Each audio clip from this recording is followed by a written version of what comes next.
साथियों, यूपी सरकार ने एक बड़ा फैसला लिया है कि आज रक्षाबंधन की वजह से इतवार के दिन लॉकडाउन हटा लिया है।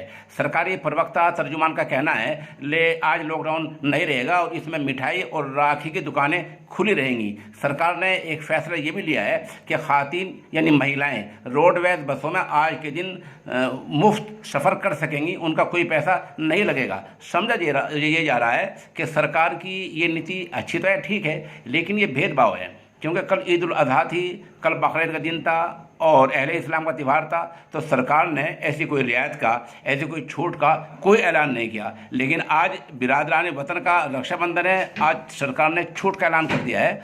तो इसमें छूट का ऐलान करना बुरी बात नहीं, अच्छी बात है, लेकिन साथ साथ हिंदुस्तान चूँकि सेकुलर मुल्क है, इसलिए इसमें दोनों समाजों को, हर समाज को साथ लेकर चलना चाहिए था।